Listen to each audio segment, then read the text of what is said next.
नमस्कार. मी Priyanka. Divine life of प्रियंकामध्ये तुमचं मनापासून स्वागत.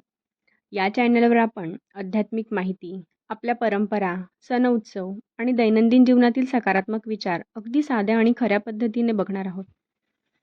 चला तर मग एक सकारात्मक कुटुंब तयार करूया आणि आजच्या पहिल्या विषयाकडे वळूया. तो म्हणजे उंबरठ्यालेपण. उंबरठ्यालेपण आपण का करतो? यामागचं महत्त्व नेमकं काय आहे? चला जाणून घेऊया. आपल्या संस्कृतीत उंबरठ्याला घराची मर्यादा आणि शुभतेचं प्रतीक मानलं जातं. म्हणून उंबरठा नेहमी स्वच्छ, सुंदर आणि पवित्र ठेवण्याची परंपरा आहे.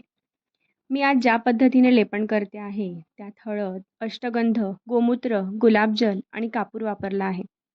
प्रत्येक घराची पद्धत थोडी वेगळी असू शकते. हळद शुभतेचं आणि मंगल कार्याचं प्रतीक मानली जाते. गोमूत्राचा वापर अनेक घरांमध्ये पारंपरिक शुद्धीकरणासाठी केला जातो. गुलाबजलामध्ये उंबरठ्यावर एक प्रसन्न सुगंध दरवळतो. कापूर वातावरणात एक वेगळाच ताजेपणा निर्माण करतो. म्हणूनच पूजा आणि शुभ कार्यात त्याला विशेष महत्त्व दिलं जातं. तुम्हाला आठवतं का?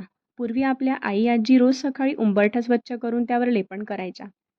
त्यावेळी हे फक्त धार्मिक कारणांसाठीच नव्हतं, तर घर स्वच्छ राहावं, धूळ कमी व्हावी, जीवजंतूंचा संसर्ग कमी व्हावा आणि घरात येणाऱ्या प्रत्येकाचं स्वागत अगदी स्वच्छ व सुंदर उंबरठ्याने व्हावं, हाही त्यामागचा उद्देश होता.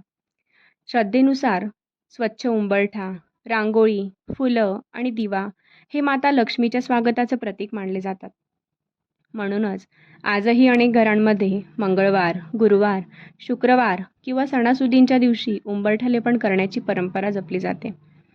मला अशा परंपरेची एक गोष्ट खूप आवडते.